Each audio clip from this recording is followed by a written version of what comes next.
Folks, if I could ask you to take your seats.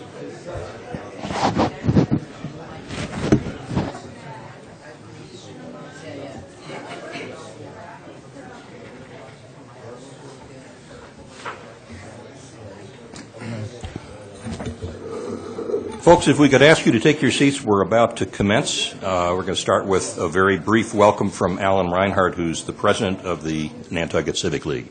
Alan? Great. Thank you, Peter.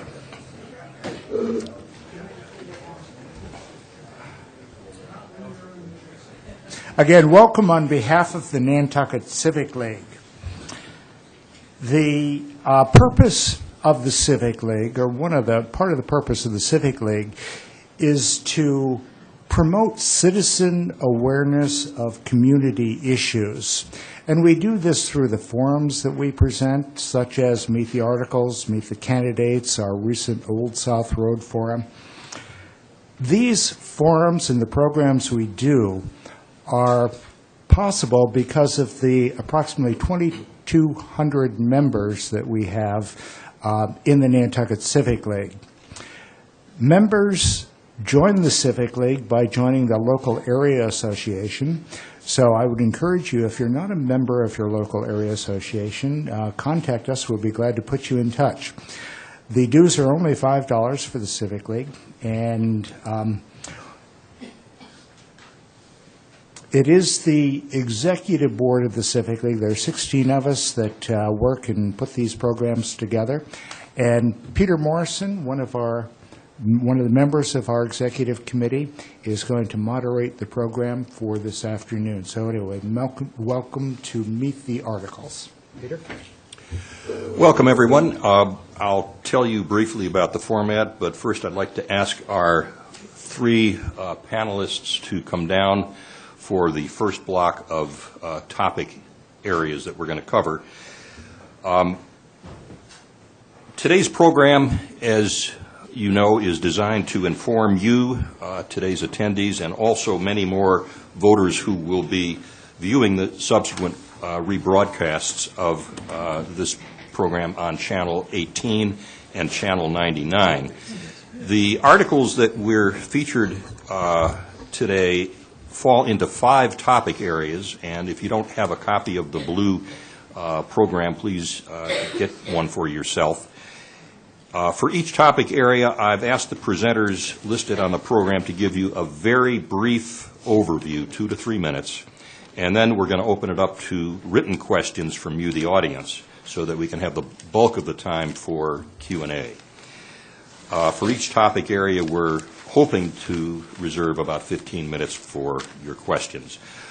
I'd like to ask that you submit your questions in writing on a card, and if you want to do that, just raise your hand at any time, and our volunteers who are situated around the room will furnish a pen and a card, and then they'll deliver your questions to me here, and I'll try to give them in some rational order.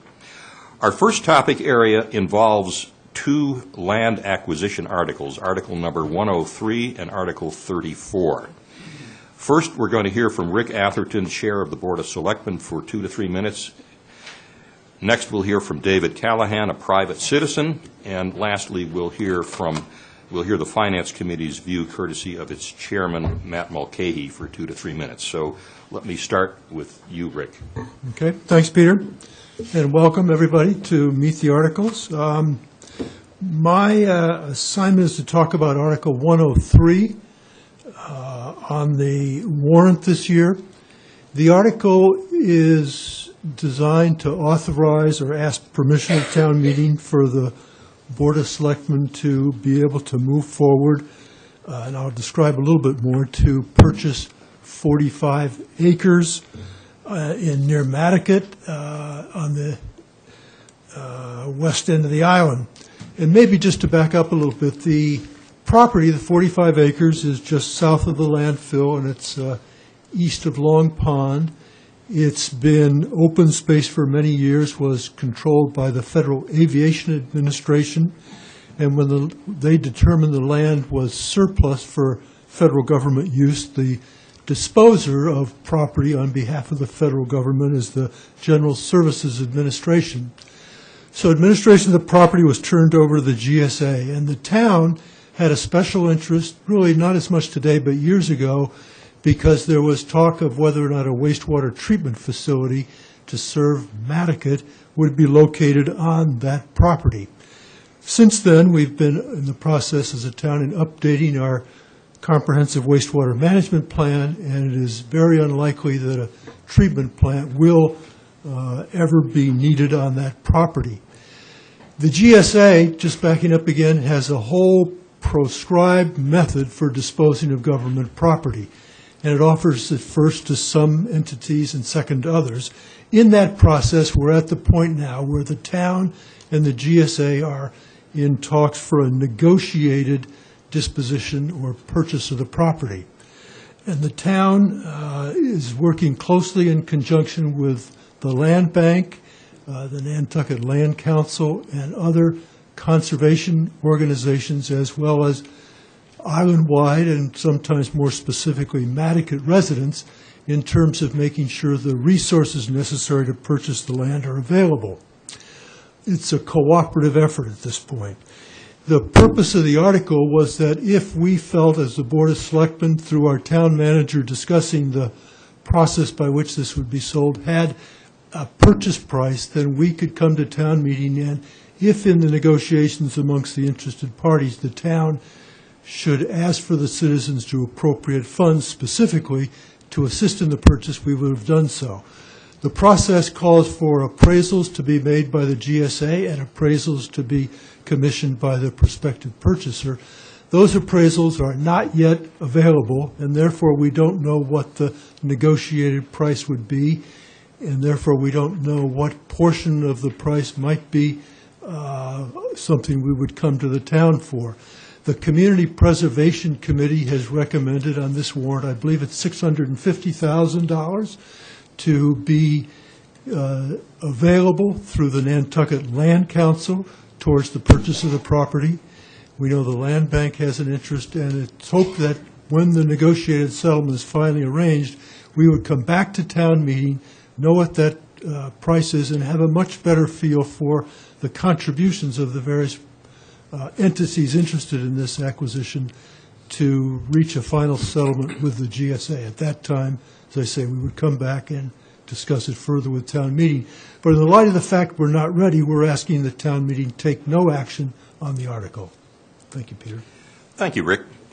Again, if you have any questions, raise your hand, and we're going to move on to the Egan land acquisition article, which is Article 34, and I'm going to call on David Callahan in his capacity as a private citizen. I asked the selectmen to put this article on as a warrant article up because I thought that this 2.6 acres that abutted Mill Hill Park or Dead Horse Valley was important to contribute to keep that area pristine. It's an area I've enjoyed for a long time for dog walking or just nice in-town walks. It's a very special, peaceful place that's central to town.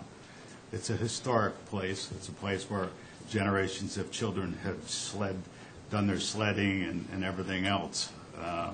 It's interesting that I'm here before the Civic League because this land 102 years ago was given to the Civic League.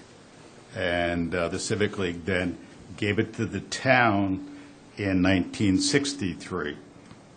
In keeping with adding this Egan property to Mill Hill Park, it has been added to several times over the years. There's 6.8 8 acres came from the old Medeiros farm that was adjacent to it and added to it. Nancy Severance gifted 2.1 acres in 2007.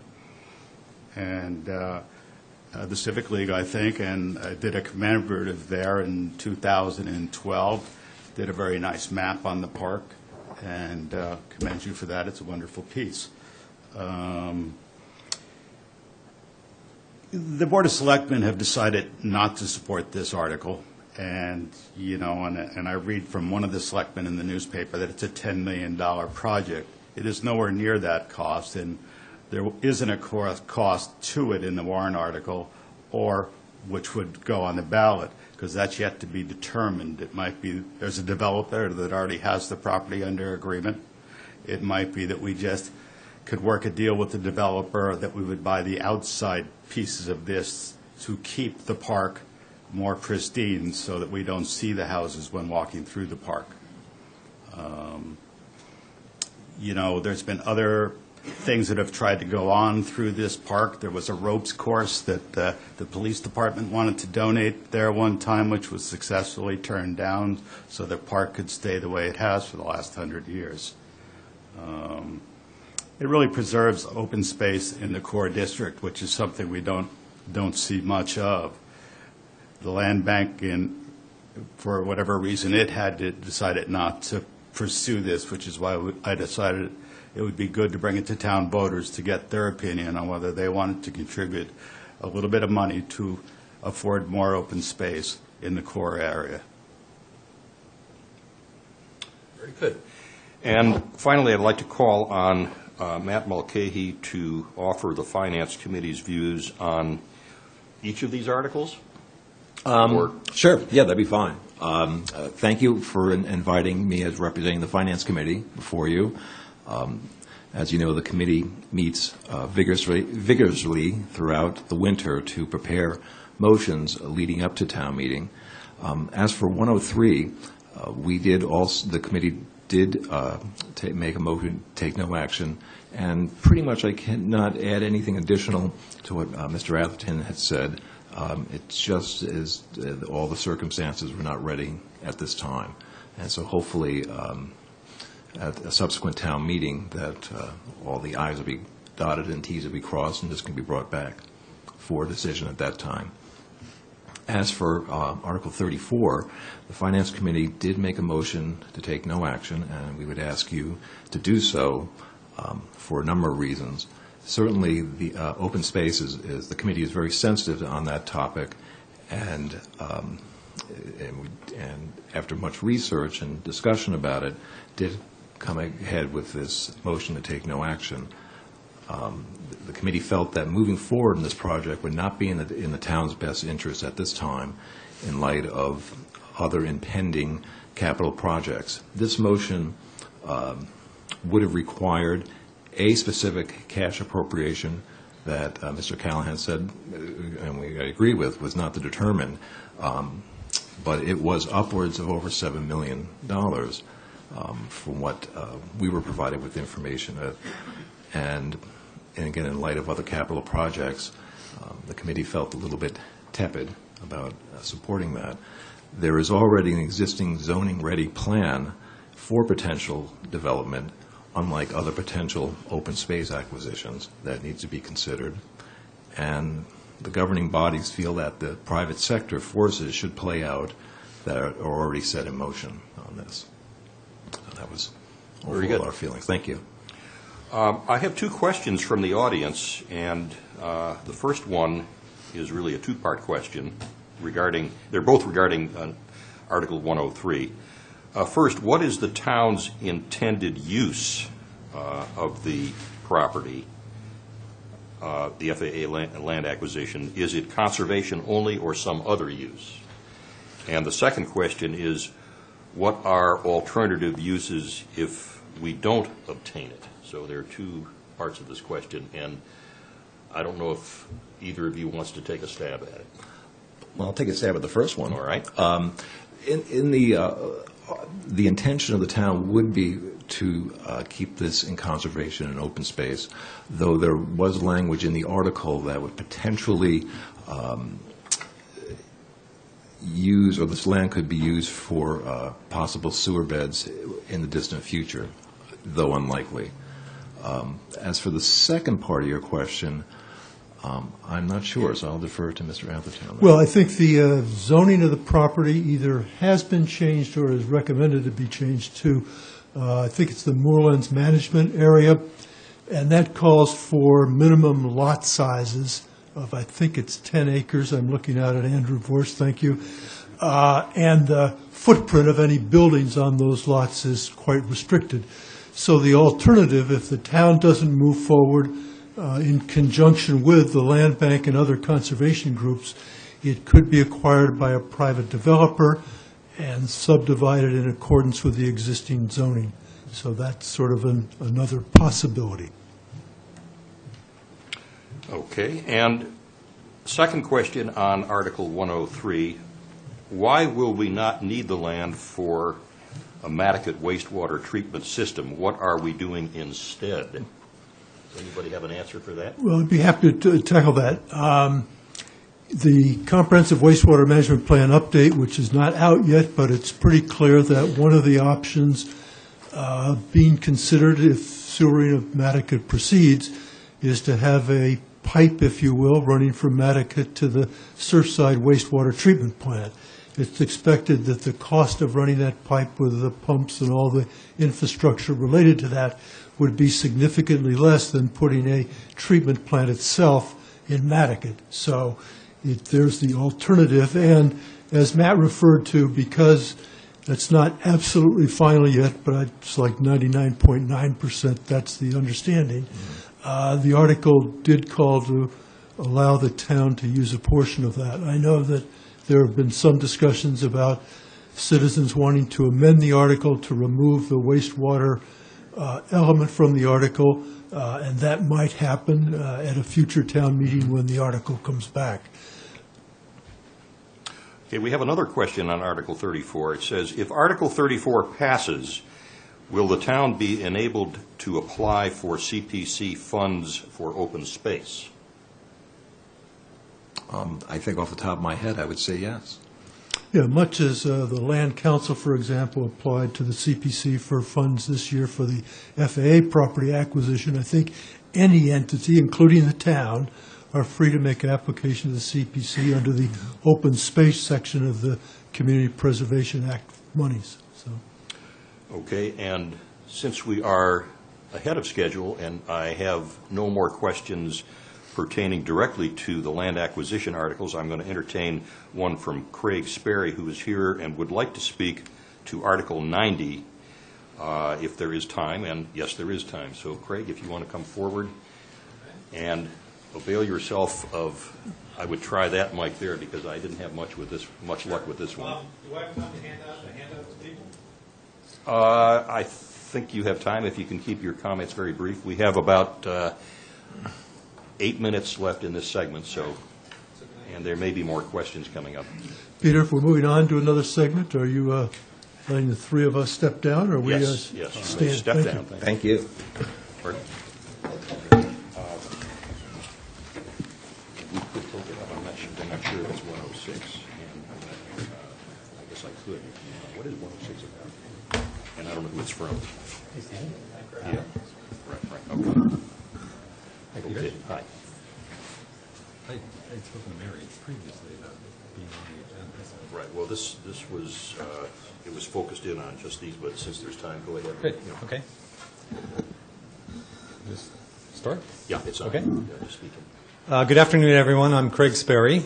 I am the sponsor of Article 90. There's a info sheet going around the auditorium at the moment that gives the basics of what Article 90 is. For those of you that remember, at last year's town meeting, I put forth a similar article.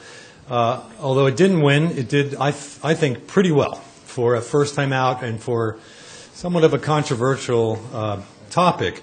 The difference this year with Article 90, it's new and improved, and the major difference is what we're asking the people to vote on is to give new employees of the town a choice in their pension plan, whether they choose the existing Barnstable County retirement system or a 401k. And that's basically it. It boils down to giving employees a choice. Cost-wise, it's, as some people say, cost neutral. From what the information we've received from Barnstable County, a new employee, when they contribute to their pension plan, as we were explained by Deborah Cohen, who's the executive director for Barnstable County last week when she met with the Finance Committee, she explained that, in effect, a new employee funds their own pension plan. Well, the same would be true for a 401k. When a new employee starts, they start funding a 401k. There is no input by the town. There's no cost to the town for funding a 401k. So from that standpoint, I would think that why not give a new employee a choice? If anything, it's going to make hiring an employee, which is sometimes difficult on Nantucket, more attractive. One of the reasons of offering this, besides Barnstable County, they have a 10-year vesting period. So you have to work there for 10 years to be vested into the Barnstable County retirement system. With a 401k, it vests right away. And more importantly, if you look at the average length of time at a job, right now, if you do a Google search, it's 4.6 years. So that's well below your 10-year vesting period. So that gives a prospective employee the option of saying, look, I could consider working for Nantucket, but the idea of working there for 10 years and getting vested, that's not as attractive as saying, okay, I can go work there for however long, have my retirement funded, and take it with me. And I think that's an attractive feature these days in the marketplace. The idea of working one job for one company for your entire life, that doesn't happen nearly as often these days. So I think it's important that Nantucket makes ourselves as attractive in the marketplace as possible, and voting yes on Article 90 is a step in that direction. It should be noted that, and if you're looking at your, and I'll entertain questions if Actually, so I'd like to take time for one question because we have to move on Okay. with the program. One question is, why not wait until the town's wage and benefit study is completed? And that's a fair question. And that study is scheduled to be presented April 30th. And, we don't know what's going to be in the study, of course. And this would be a part of it, of course. What this does, what Article 90 does, is basically get Nantucket in the queue. When there's a home rule petition, it goes to Boston, and they basically have to allow Nantucket to do what Article 90 is asking, to give employees a choice, to let them be in the traditional pension plan or allow them into a 401k. Just because we say it amongst ourselves doesn't make it so. We have to now go to Boston and have them say, yes, Nantucket, you can now provide a 401k program. So why not now? Why not get into the queue? Why not take the poll of the voters? And if we agree this is a good idea, tell Boston we want this choice, now. It's going to take, you know how things go.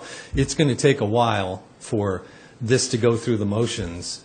And in the meantime, the wage and study is coming. The wage and benefit study is coming in.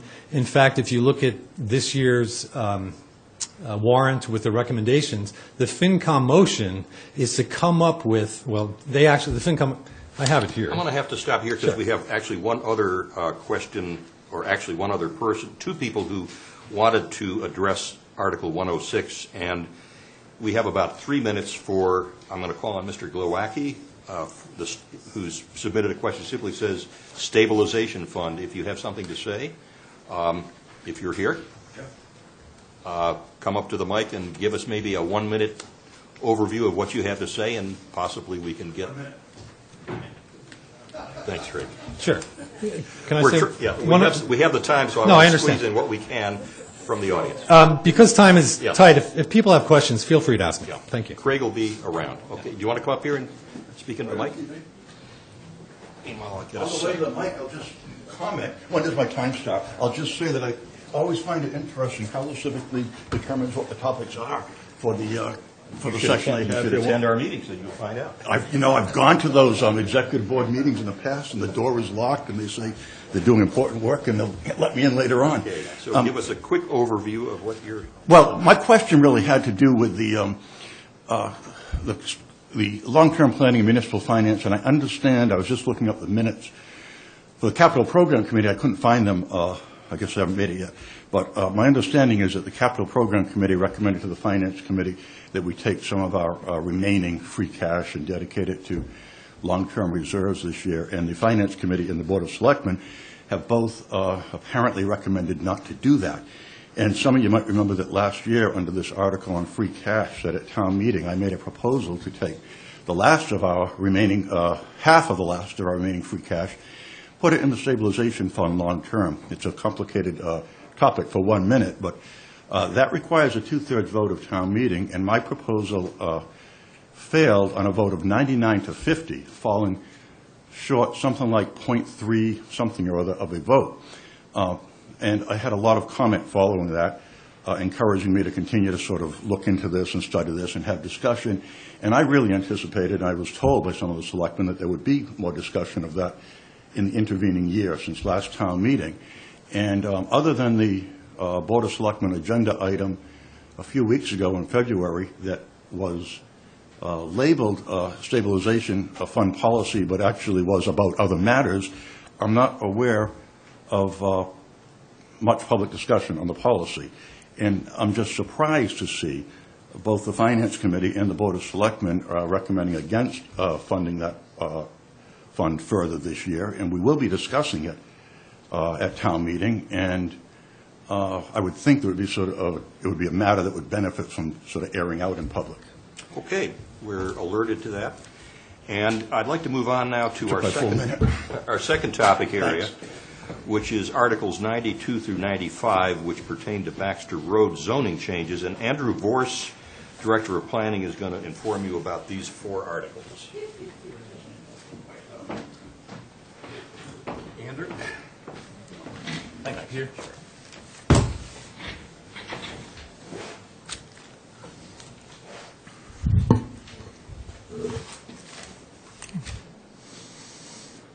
So I guess I'll get started here. On the program, you have Articles 92 through 95 listed as zoning, and I just want to clarify that Articles 92 and 95 are related to a home rule petition, Article 92.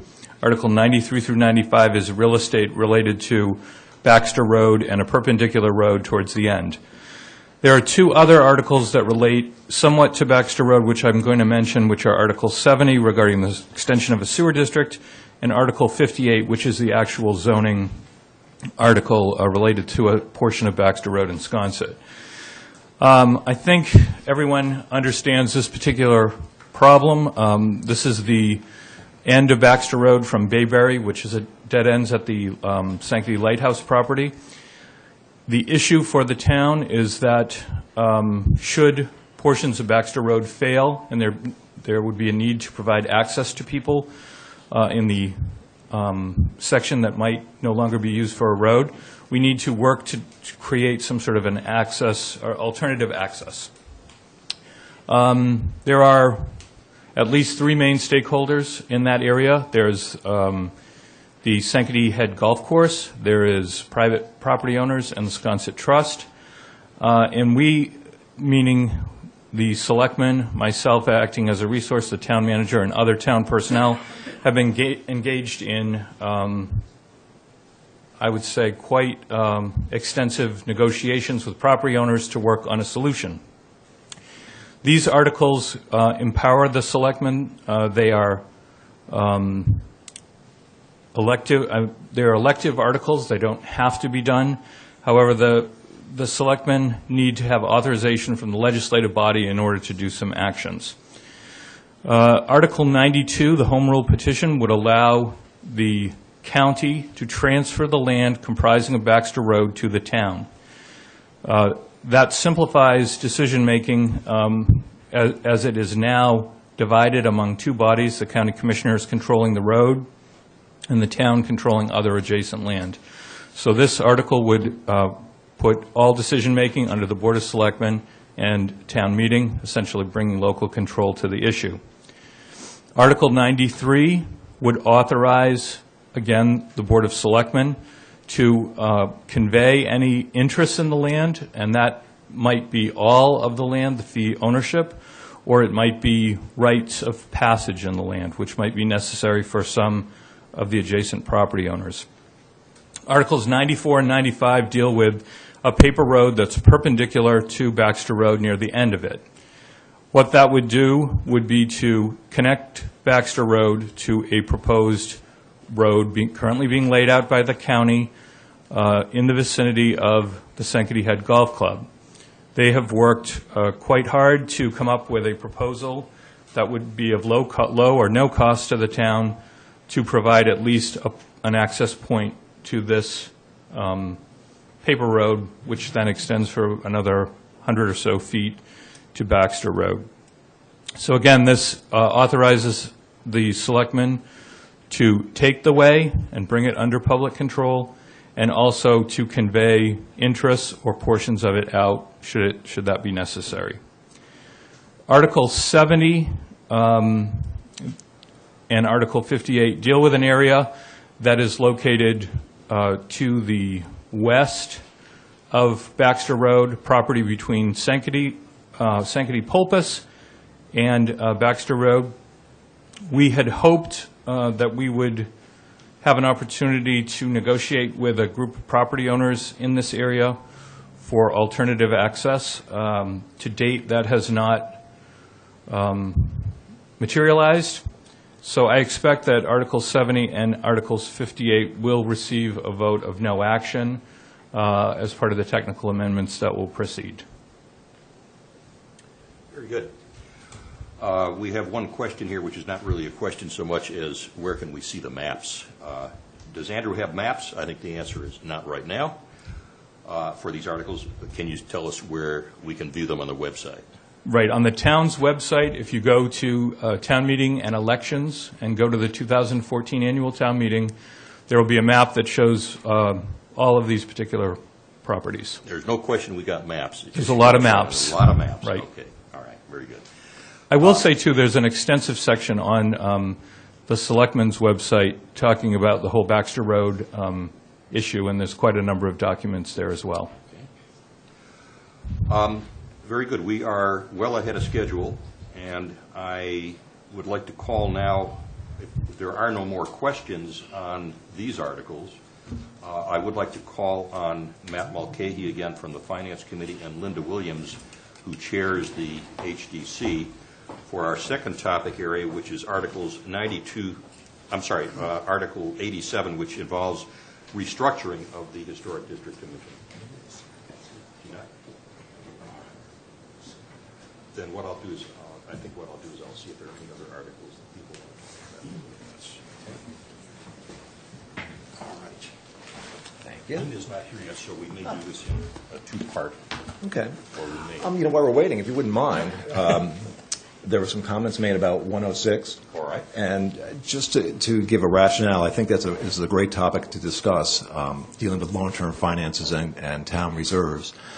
The Finance Committee did take a motion to take no action, and really in response to the fact that there is a policy in place that is being fulfilled to the T. There is, and I'm going off the top of my head, so don't quote me, I believe $3.7+ million in the stabilization fund, and which, again, fulfills a policy that was instituted in 2005. The stabilization fund, another name of it, is called the Rainy Day Fund, and the intention is to be used in time of need. To put money into this fund, it requires a vote at town meeting of a quantum of 2/3. To take money out requires the same. So it really is into the hands of the voters to do this. My advice would be or what I feel, or speaking for the committee, if we want to put more money into this fund, then we need to look at altering the policy. But the committee does take its role seriously and tries to follow policy to the letter of the law on that. Thank you.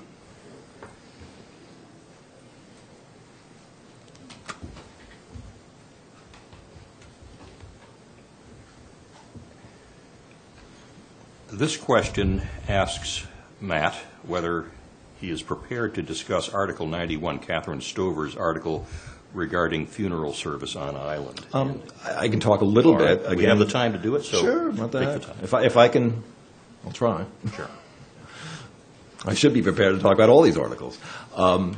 This was a citizen's article, a home rule petition, to alter how regulations are for funeral homes, and the committee's motion was moved to take no action, and with a comment, and I'll read here, the state has rules and regulations in place to protect citizens in terms of this industry, and the committee is not convinced that Nantucket needs to be exempted. As we are all aware that in the last few months, the only funeral home on this island has closed, and that is no longer a commercial property. I understand is a residential, and there is no funeral home. And the capitalistic forces are in place for companies that have come off island and seem to be filling the void. Again, the committee is just not convinced that any regulations need to be changed at this time. So. Good. We are well ahead of schedule, so what I would like to do is now ask you, Matt, to turn to your part of the third block, which is the HDC restructuring, and we can allow you to have even more than 3 minutes. You should never open that door. No. Let's make it 5. This is an article, again, a home rule petition, Article 87, that is sponsored by the Board of Selectmen. And the idea is to alter how the Historic District Commission is constituted. And the Finance Committee voted to adopt this article. And an overview for this is that the Historic Commission is vital to maintain the fabric of Nantucket that we've come to appreciate and call home. And the committee, again, takes that very seriously. Since its inception, the committee has worked diligently to preserve the character and architecture unique to this island. Though the Finance Committee has the utmost respect for the HDC commissioners and the amount of time they devote to public service, it is a contention of the Finance Committee that this commission needs to be more responsive in the face of demands placed on it by all the duties it performs. The Finance Committee supports the board-sponsored article to institute a change on how Historic District Commission members are selected. This legislation, if passed, will institute the following changes. 3 commissioners will be elected to 3-year terms, 1 per year. Thus, the majority of the board will still be elected. 2 members will be appointed by the board for 2-year terms. That's where the change comes in. It will be a hybrid. 3 members elected, 2 members appointed. Alternates also will be appointed by the board. Some of the reasons for the support of this change are as follows. As one part, it is one part of a multifaceted approach to make the HDC more responsive to applicants, professionals, and the community, including delineation of staff responsibilities and changes to the process of evaluating applications. Right now, this commission and staff are ripe to become more efficient. To introduce flexibility to the selection process of the commissioners, it is felt that by having a Board of Selectmen participation in the appointment process, a wider range of candidates can be chosen. A prime example of this flexibility at work is the current Board of Health. These are appointed positions that, if elected, it would be more difficult to fill and be more difficult to attract qualified candidates. And the last point is there are numerous communities in the Commonwealth that have their Historic District Commission elected and appointed such as this proposal, and it works very well. So, try to keep it short. Okay. What I'm going to do at this point, since we are running a bit early and Linda Williams is not here, what I'm going to do is put off that part of her presentation, so we'll return to the HDC restructuring after we deal with the third topic area, which is Article 80, I'm sorry, where are we here? The fourth topic area, which is downtown parking regulations. This is going to be Articles 74 and 75, and I'm going to ask the Chair of the Board of Selectmen, Rick Atherton, and Police Chief Pittman to come up, and we'll take that, and then we'll return to the HDC if Linda Williams is here. Thank you, Matt. Yeah, I was going to do that. Okay. And position yourself as the guy. Whatever works. Good. And take a little more time if you need to, because we have ample time, I think. Peter's making sure Bill and I know we have ample time. So here we go. Parking. The Board of Selectmen has, over the past couple of years, or maybe longer, been very interested in the parking problems downtown and has undertaken a number of, often sometimes small steps to modify the parking regulations in order to provide more access and more turnover. The members of our current board, who are our parking experts, Bruce Miller and Matt Fee, are both off island, and I'm representing sort of the board's perspective on this today. The board works through the town manager and the chief of police in terms of parking enforcement regulations, and the chief is the better expert than I am in terms of what the regulations themselves say. But maybe it's helpful to back up for a second. The town has in a sense, a series of regulations, restrictions, incorporated as part of our bylaws. And they're fairly extensive. They've been there for many, many years. The town also has some parking regulations, and regulations as a separate body of the way we manage our town. Regulations are proposed after public hearings and adopted by the board itself, where bylaws have to only be changed by town meeting. So we have two sets of parking sort of parameters. And the board found in the past couple of years that as we wanted to make some modifications to our parking enforcement and rules and regulations, that we found these two areas are inconsistent with each other. They overlap, they sometimes conflict. And it made it very difficult for us to make some of the modifications we thought would be helpful to deal with the parking problem downtown. There are a couple of examples of that, and one, for example, we wanted to change the enforcement hours. I'll look to Bill to help me out here, from like 4 to 5 o'clock in the afternoon to deal with the influx of downtown workers, parking from 4, and they could park till 11 after they finished their shift at the restaurants. And that got in the way of patrons getting to finding parking available downtown. Another one was where we wanted to modify the enforcement from 1 hour during the winter season to 2 hours. And then we wanted to take that same kind of modification into the 2-hour district. But the 2-hour district is part of the bylaw. So changes such as that became they wouldn't work, quite frankly, without coming back to town meeting. So in consultation with Bill and town council, there are 2 articles on the warrant this year. 74, the first one, essentially says let's set our bylaw parking rules and regulations aside and let parking be handled as purely a regulation function of the Board of Selectmen. After public hearings and input, and then changes could be made and implemented and enforced by the police. The other bylaw, if people don't like that one, 74, is a recodification of some of the elements of the bylaw itself to give more flexibility in some areas rather than others.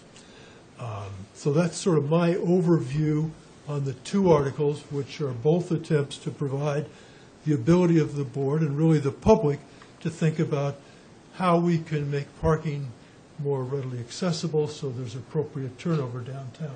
Bill is the expert, and thanks for being with us. I don't know about the expert. We try to keep up down there with the changes that happen.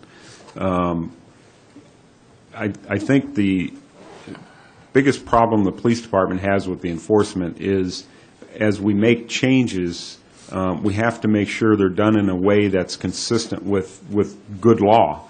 In the case of this last winter, we had changed the hours for good reasons. Observations and studies showed that there was some abuse taking place of the parking spaces, virtually locking out the customers from being able to get to the businesses at night by various other people who were there, employees and things that were there all the time.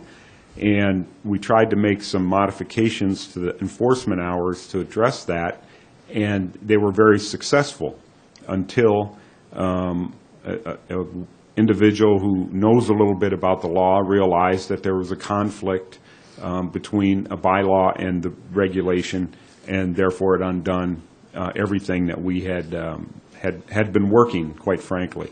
And what we've found in working with the parking bylaw is it's I don't know how old it is, but it's very inflexible. It doesn't allow even residents who have a legitimate want or desire to make a change to the residential parking district, for instance, to do so very easily. It does not allow any type of experimentation because generally something you're going to try is going to be less restrictive than what's in the bylaw, for instance, and the bylaw would then prevail. You can make it more restrictive with a regulation, but not less restrictive. And what we find happening is the board is often faced with having to make the choice between lesser desirable options than a full range of options. And, there's a lot of things we could do to try to improve the parking without impacting those people who truly use the parking if we had a wider range of options to try. And that's what this Article 74 does, is it allows us through the regulation process to amend the rules as we go, so we can try new things. And if it doesn't work, we can modify it without waiting a whole year for the next town meeting to come along and try to do it.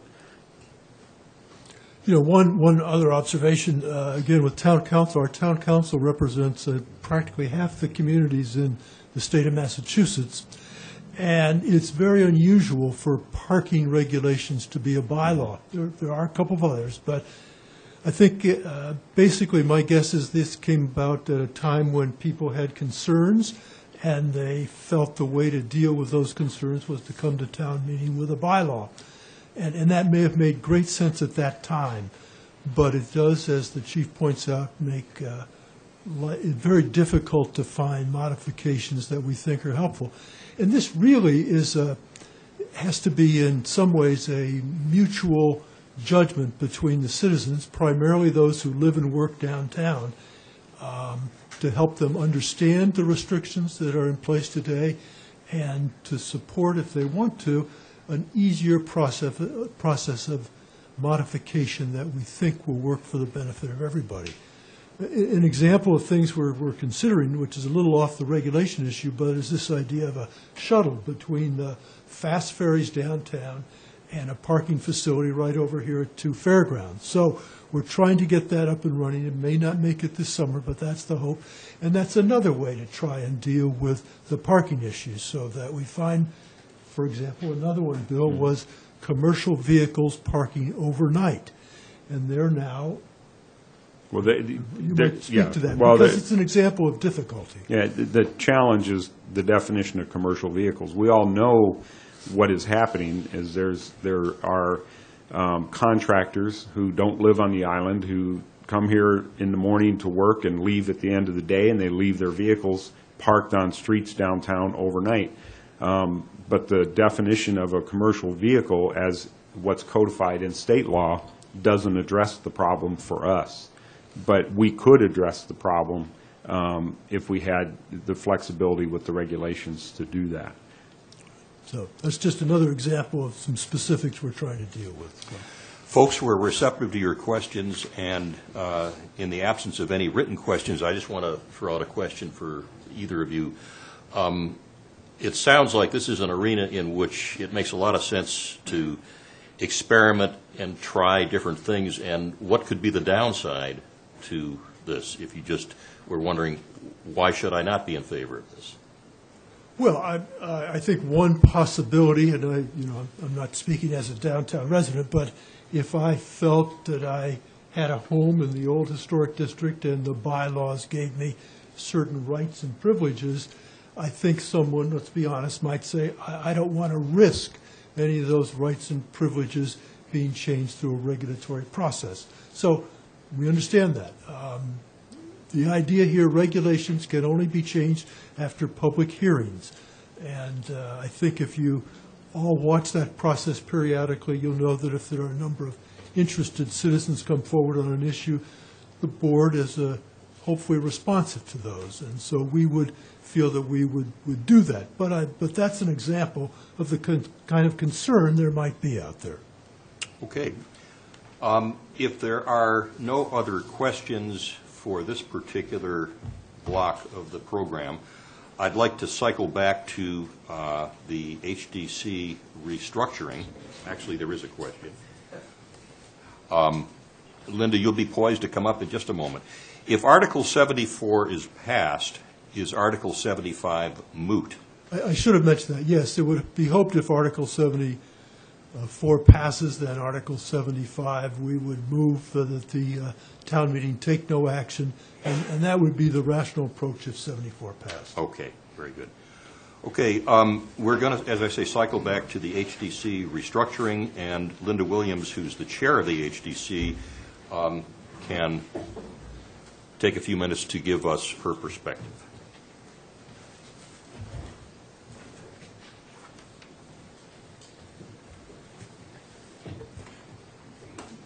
Okay. He already made his sketch. Well, I feel like We were a little ahead of schedule. He's done his part now. one hand tied behind my back. I was told a different time to be here. I think you guys are moving along a little fast. I'm Linda Williams. I'm the chairman of the Historic District Commission. I understand his presentation was brief and to the point that if we have appointed members, they'll come out of the woodwork somehow. Not going to happen. We went over this last year.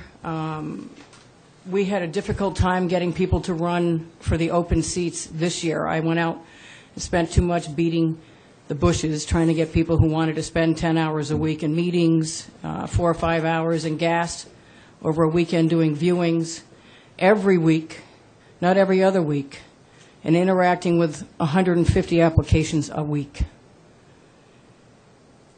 The refrain I got was even if they were appointed, they wouldn't serve because of the time commitment and the complexity and the fact that they need to have some sort of background in building or design. I had extensive conversations with the Ethics Commission a couple of weeks ago when an architect stepped forward to replace the valuable David Barham, who has retired from the HDC. And he brings a perspective and a knowledge to the HDC that is very hard to match, and he's going to be missed terribly. But he is a registered architect.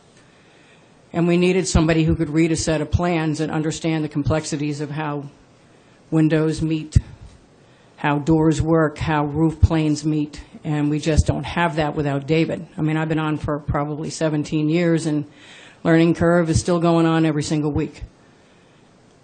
If you were to appoint most of the members of the HDC, the public would lose control. No other commission or board in this town interacts with the public as much as the HDC because we meet every week. And we are responsible directly to you. Appointments do not necessarily mean we're not going to get those who lunch crowd coming in, trying to get on the HDC, and the work that the HDC does, trying to protect what is special about Nantucket, may be compromised. If only one person comes in and says, we'll take the time to be on the HDC, and they have no earthly idea what the HDC is, that's going to dilute it. If you have the courage of your convictions, and you want to run, and you want to spend that kind of time, then run. The HDC needs to maintain its separateness from another control of the selectmen and be responsible to you. We have 3 things that are going on right now that are positive momentum. We were in the process of rewriting the Act, which is a home rule petition, as well as this vastly premature article. We were in the process of doing that in the fall. Into December, we had a working draft, which was given to Town Council. We had extensive discussions with Town Council, and it went up to Town Council ostensibly to come up on the April town meeting. All of a sudden, in January, we find out from the Board of Selectmen that it is not coming up at April.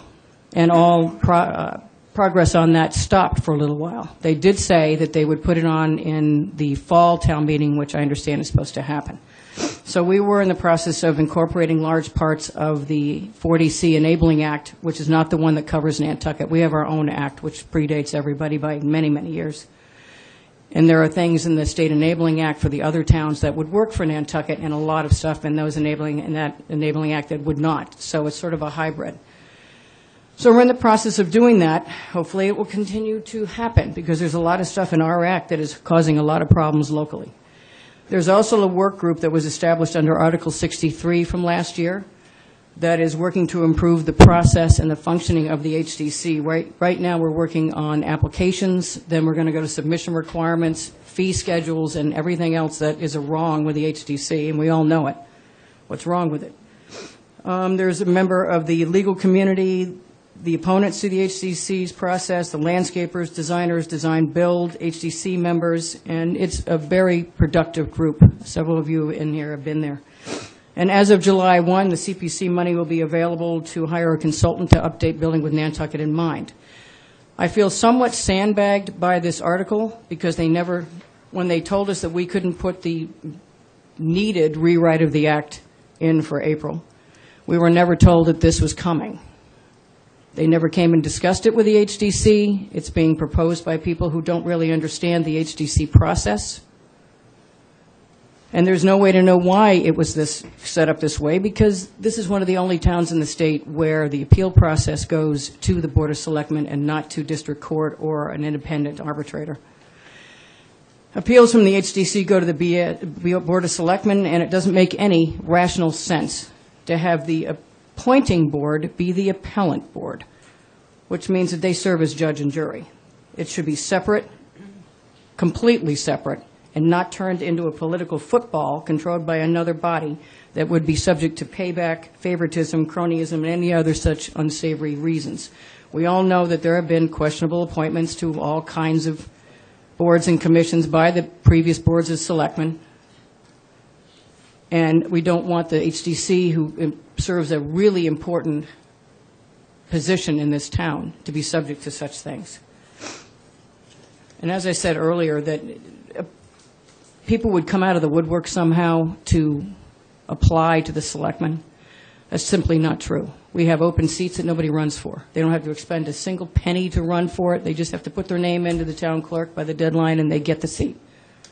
So it's not going to ensure anybody comes out, because the people like David Barham, who's a retired architect who's qualified in more ways than one, don't come out of the woodwork, and we don't have them here. We have retired builders. They're not here often enough. I've spoken to some of them, and they're in Florida 3 or 4 months of the year, and you can't do that to the HDC. We meet every week, not once a month, like some of the other boards I'm on. So I just don't see the point of this. We sort of resent the disrespect on the part of the Board of Selectmen without even letting the HDC know this was coming, and without having a productive dialogue with the HDC in an open forum. So we're sort of trying to play catch-up here. But I think it's ill-timed and inappropriate, and we should wait to do the comprehensive rewrite, and perhaps some of those things in the Selectmen's article will be in that comprehensive rewrite. But the one thing the state hates, and I've been up to the state enough as the Housing Authority Chairman, they have told us directly that they don't like piecemeal home rule petitions. One article needs to go up in the fall with the entire rewrite. But trust that the HDC realizes that there are a lot of problems, there's a lot of negativity in the public about the HDC, a necessary evil.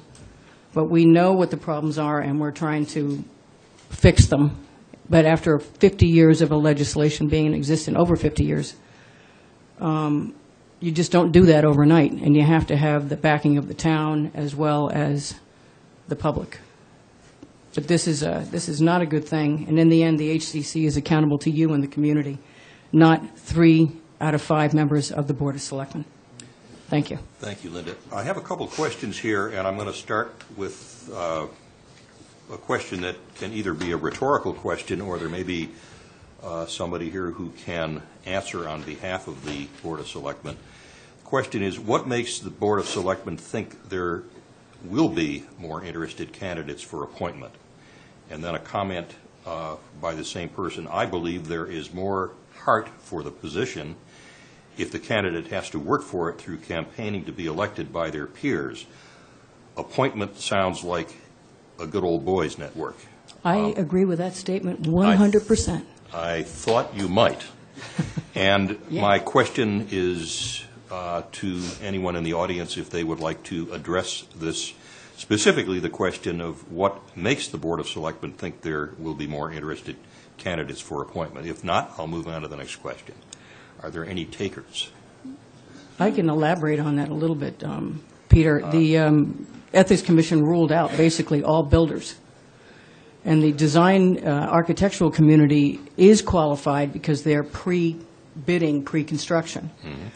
The issue with a lot of the designers I spoke to, and I spoke to every single one of them here for the most part, and I had other people speak to other ones, we were canvassing for 2 months looking for people. And the individual guys that don't have multiple people in their firms couldn't do it because they would have to hire somebody else to bring their plan in. So Ray Pohl from Botticelli and Pohl stepped up because his wife is an architect, they have a large staff, and they have other people that can bring their projects in, and Ray steps off because he would have a direct conflict. But that's why it was so difficult to find qualified people. You just don't have retired architects like David Barham. They don't grow on trees. If I had 5 David Barhams, I'd be happy as a clam, and the public would be fine. Okay, there's another question here which is dealing with the logistics of all this. Do you have an idea on how to address all these applications? Maybe 2 HDC elected upper, appointed lower level. Basically, how do you address the applications? Do you have any comments on that? Yeah. I review all the applications every week, 150 of them, if necessary. And we pull out, pre-meeting, we pull out, I'm moving the window 6 inches. I'm putting a new deck on. I'm changing my roof color to an approved color. We pull all of those things out that would be like, open the file, okay, close the file. We pull them all out, up to 40, 45 items a week. We pull them out and put them on consent, and we approve them all at one time. We're beginning now to pull out other consent items that may need to move the window over here farther, and we approve those with a condition. So we're beginning to pull out large numbers of these stamp things, and then we're also pulling out several items that are going directly to automatic view, because sometimes we'll open a set of plans this thick and say, oh my goodness, I can't figure that out until I go look at it. So we pull out 15 to 20 of those items that go directly to automatic view. And then we talk to the applicants about where the polls go for the viewing. So we are beginning to pull a lot of stuff out. Through the rewrite, there is a section in the Act that does not allow you to give approval authority to the staff.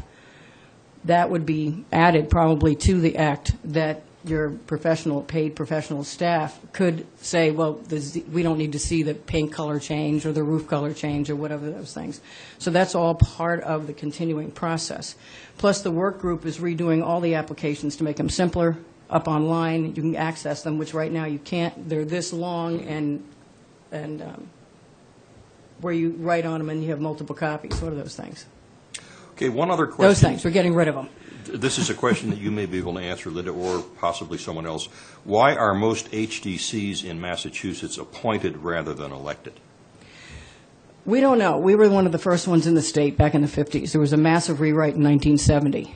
I think it was probably left as elected because at the time our appeal process went to the Board of Selectmen. That takes me back to, it doesn't make sense right now to have the Board of Selectmen appoint anybody when they're the ones that sit on the appeals. So there's a perception of a conflict running through this whole process. So that's probably why they left it that way.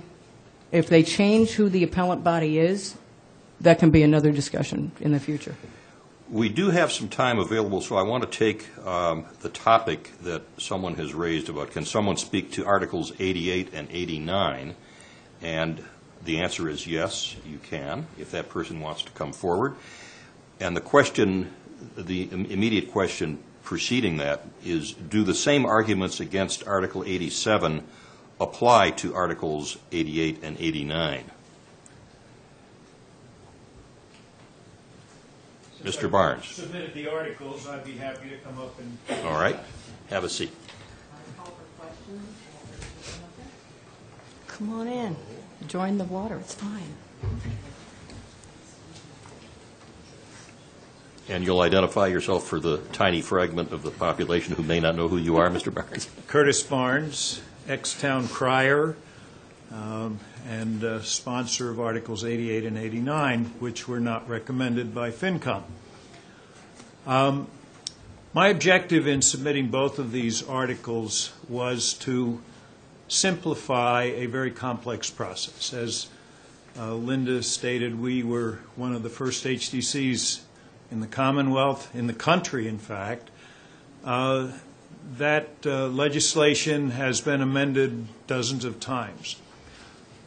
My point in the one case was that in order to make any amendment, you have to go to the legislature. And if we turn our HDC Enabling Act eventually into a 40C procedure, then it's just like amending zoning. 2/3 vote at town meeting, you can amend it. You don't have to wait a year or maybe two to go back and hope the legislature takes action on it. So that was one objective. The article proposing appointment, as Dr. Mulcahy noted, the Board of Health was a very successful appointed board, and I feel that while Linda and I are very good friends, I think we could get some qualified people who would come out to stand for the HDC.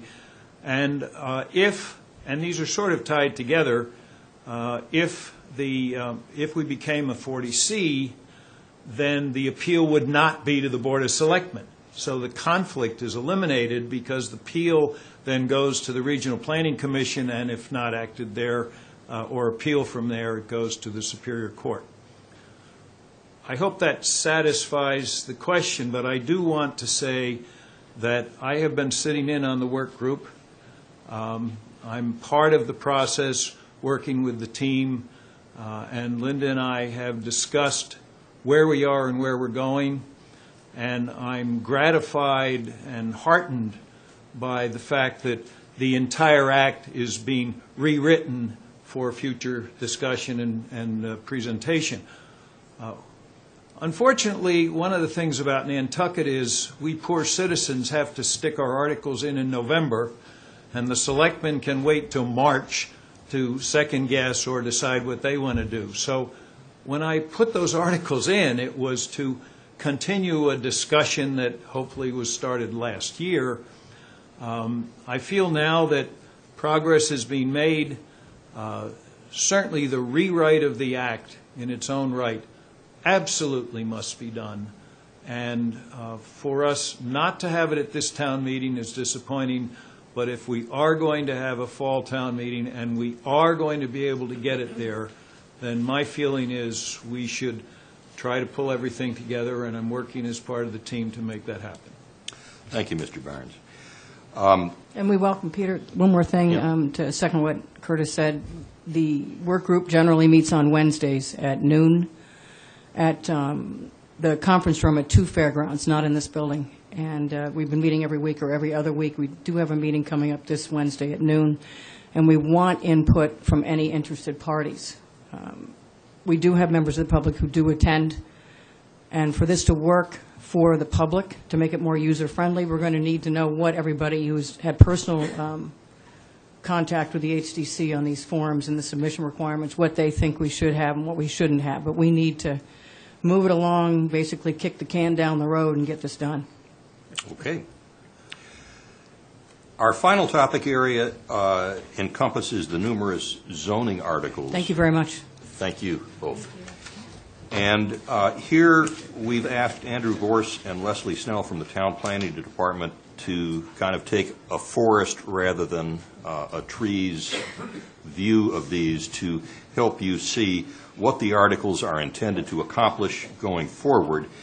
And together, they're going to speak for about 20 minutes and then address your written questions. But before we start on that, I want to call on Patty Raghaveen to inform us of a late-breaking development regarding Articles 47 and 48. Patty?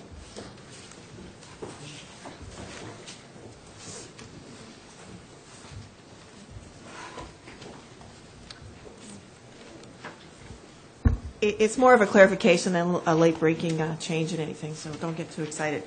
It just came to our attention, and Andrew can speak to this as well, that because of the need for the public hearing and the publication or the notification on a public hearing, the change to take no action on the planning board will be made later this month, and so it will not make the cut for the publication. So when you get your warrant in the mail, the warrant at least Article 48, not 46 and 47 have already been solidified as take no action, but Article 48 that the Richmond Company has now asked the planning board to take no action on or to support take no action, that will not appear so. It will still retain the positive recommendation, at least in the publication. The plan at this point, and Andrew can speak more to this, is to propose the change as a technical amendment at the town meeting floor. So it's not meant to be a trick or any of that, anything like that. We just want to make sure that you understand where we're coming from. It's just the process itself takes the time in terms of publication. So I wanted to make sure that this group understood that, because it's going to be important for people not to sort of see the printed warrant and think that something different. We do have the advantage, and I want to thank the Finance Committee. They have made a comment on this article, and that comment does hold true to the take no action component of this, and that will help, I think, help the public understand where we're coming from. So that's all. Thank you. Thank you, Patty. Okay, Andrew and Leslie, the floor is yours. Thank you, Peter, and thanks for inviting us again. And just to follow up on scheduling, April 3rd, the Planning Board will be holding a public hearing to discuss this article, taking a no action vote on that, as well as Article 58. So, and then we will report out at town meeting as part of a technical amendment. So the zoning articles, basically, we have 34 zoning articles this year. They are numbered from 35 to 68. Broken into categories, 22 of those are map changes, 1 submitted by a citizen, 12 are text or language changes, 3 submitted by a citizen, and those are 46, 48, and 66. That may sound like a lot of articles, but in reality, there's roughly 14 grouped areas of articles up for consideration at this town meeting. Planning Board has held extensive public hearings on the matter, and of those 34 articles, 9 are being recommended as written, 18 were recommended with modifications, and 7, including the likely vote on 48 and 58, received no action. So I'm going to speak on the 22 map changes, and then Leslie will speak on the 12 text changes. All of the maps, as we discussed earlier, are available on the town's website. I didn't bring those today. Last year, we didn't really have time to look at all those, but in the intervening 3 weeks, I think there's time to study those, and we are certainly available to ask questions. The first group is Articles 36 to 41, deal with the downtown area, and these are broken into 4 changes in the Brant Point neighborhood, 2 in the Washington Street corridor.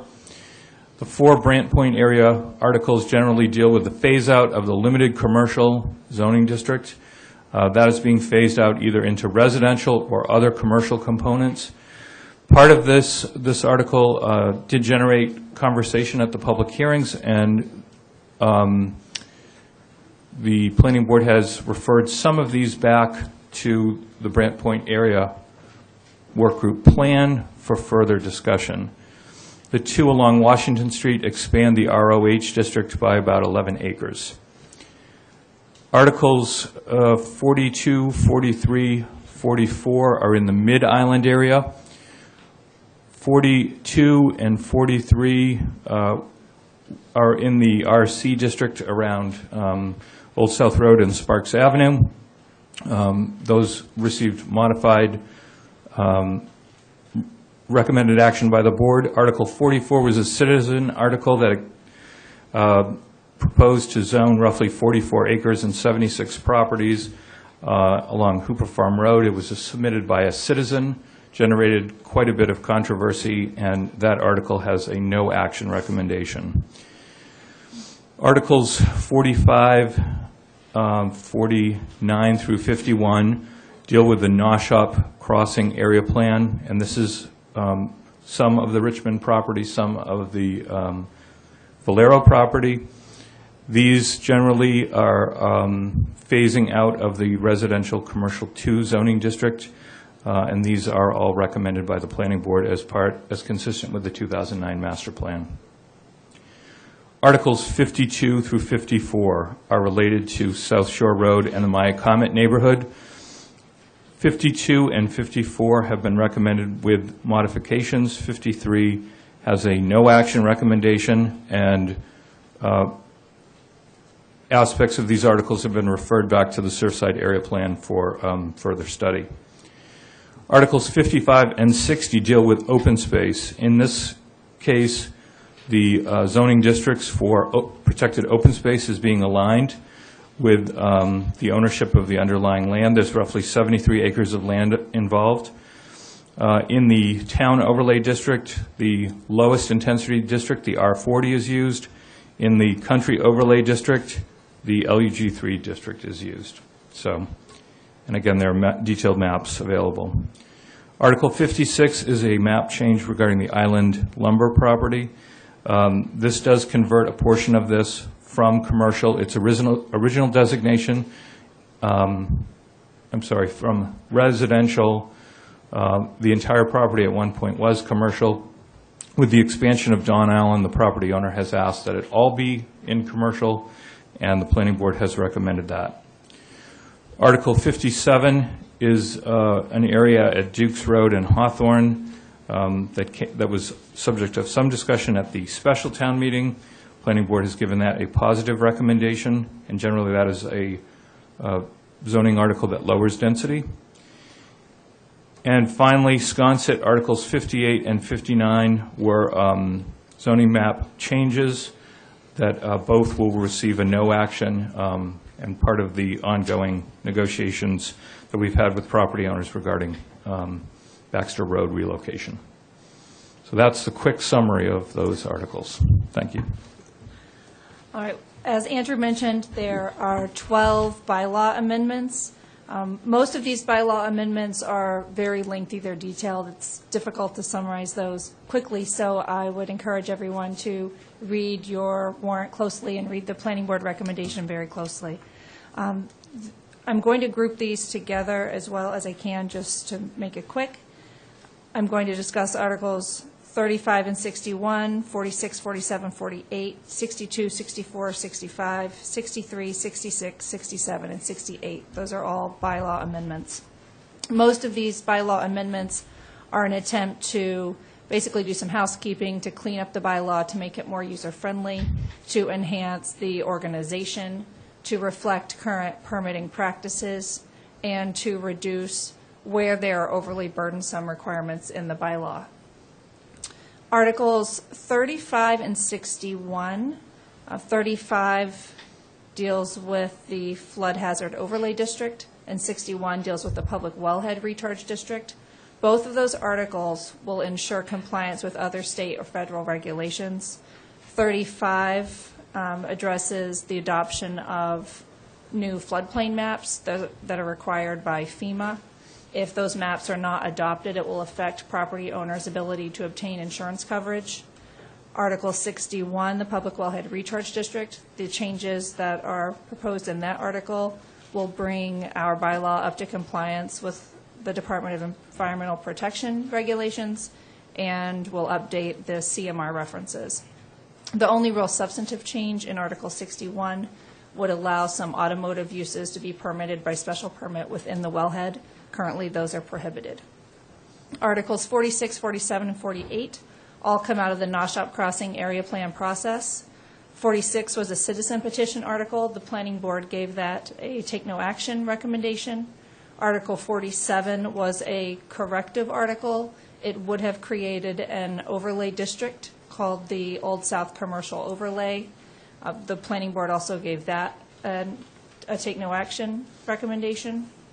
And Article 48 was the lift of the MCD cap in the Noshop Crossing area plan area. It would have been a portion of that area.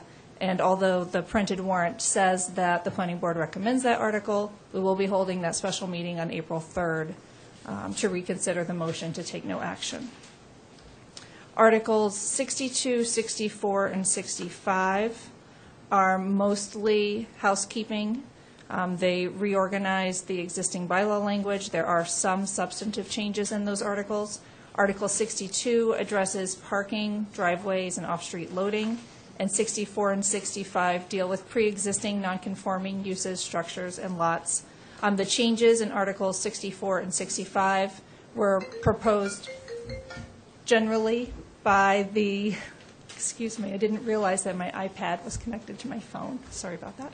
Articles 64 and 65 were proposed by the Zoning Board of Appeals, and they are supportive of the language in those articles. Article 63 addresses the secondary lot provision of the zoning bylaw. It includes some provisions that were not previously contemplated.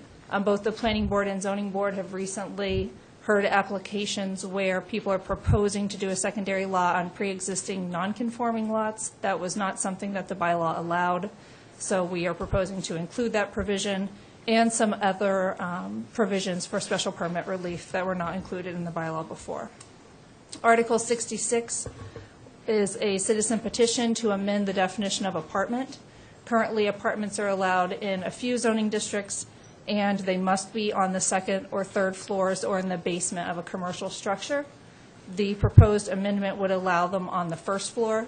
The planning board did modify that to allow them on only a portion of the first floor so that the commercial character of the structure would be maintained. Articles 67 and 68 deal with the use chart in the zoning bylaw and various technical amendments. 67 allows additional uses in the commercial neighborhood district, and it adds a new use for a commercial shed. Article 68 modifies some definitions. It removes obsolete language that's left over from the building cap, and it cleans up the special permit section of the bylaw to reflect previous actions that were taken by town meeting. So again, those are the 12 bylaw amendments, and I would encourage you all to read those closely. Peter, could I just add, too, that as part of our ongoing effort to put some additional information of some of this terminology in zoning districts that we use quite freely and others may need some help on, we've included a glossary in the back of the warrant, as well as a more detailed planning board report. So the standards for the zoning districts and a glossary of terms, plus the planning board additional report, is located in the back of the warrant. Good. So this would be sort of planning 101 for people who want to know a bit more about how all this works. I was going to just ask a general question as one who, every year there are so many zoning articles that seem to be dealing with very narrow, specific, we have to clean things up. I almost have the sense that it's like taking your car and saying the mechanic says the timing is off, we have to change 8 different things.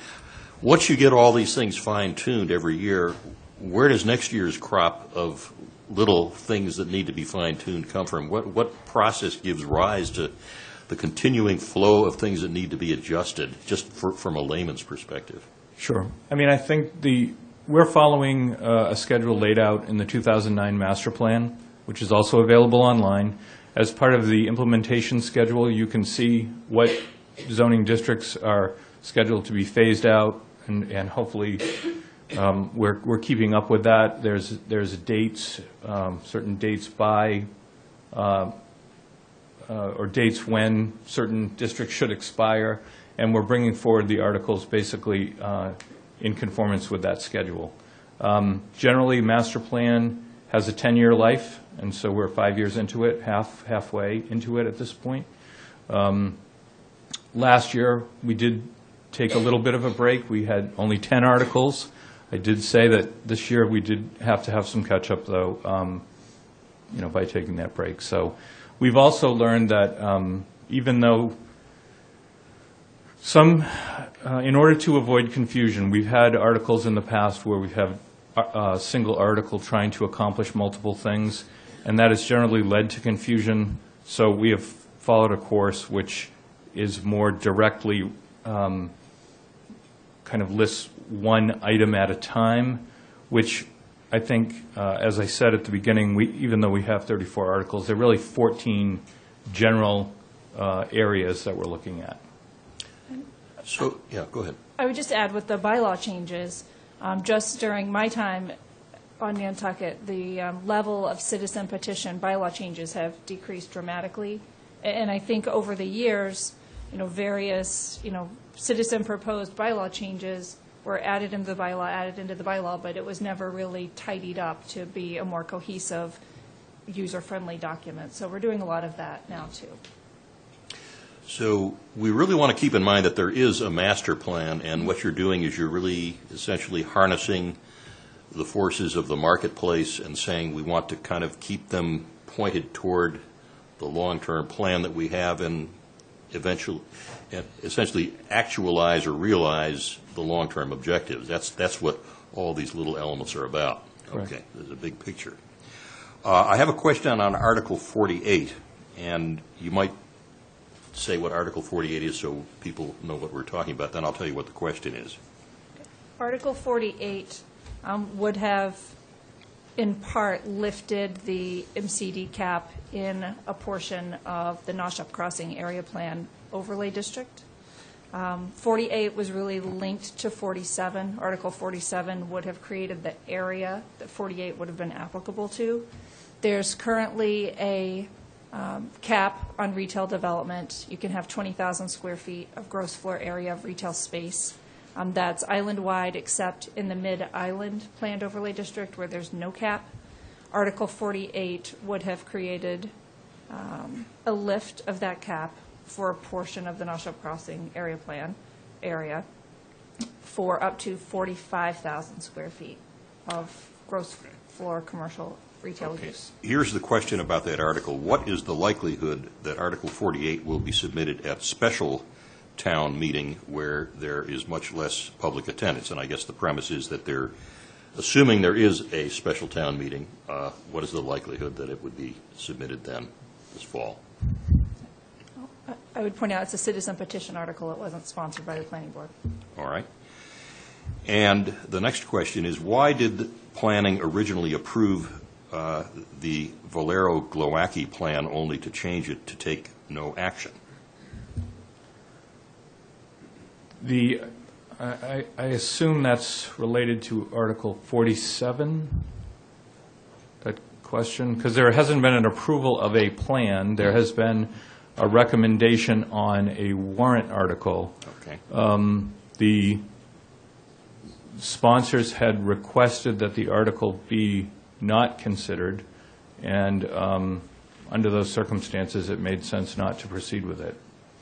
Okay, I hope that clarifies the question that was posed by someone that I got here. Patty? I'm in a unique position, obviously, to answer it, so I didn't know if that would be appropriate or not. Patty can answer my question. Yeah. Did you want to answer either of the questions that were posed about Article 48, or just come up to one of the mics, though?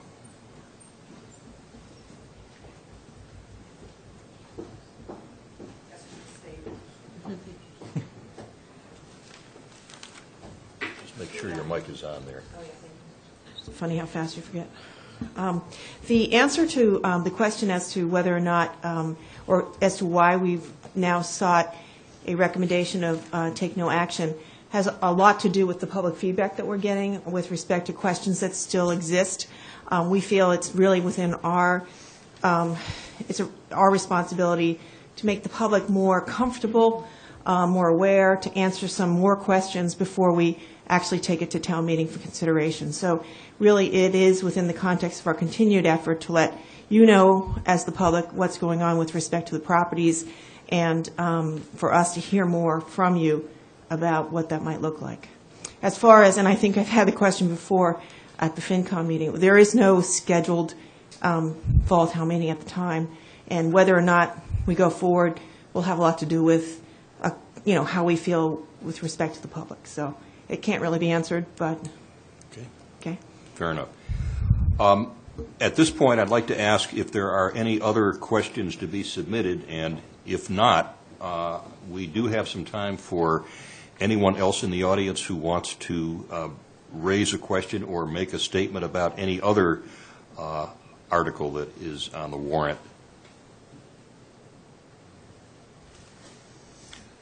I don't see any hands going up, so I thank you all for your attendance. Remember to tell your friends and colleagues that this will be rebroadcast repeatedly on GenoTV.com, Channel 99, and NCTV18.org, Channel 18.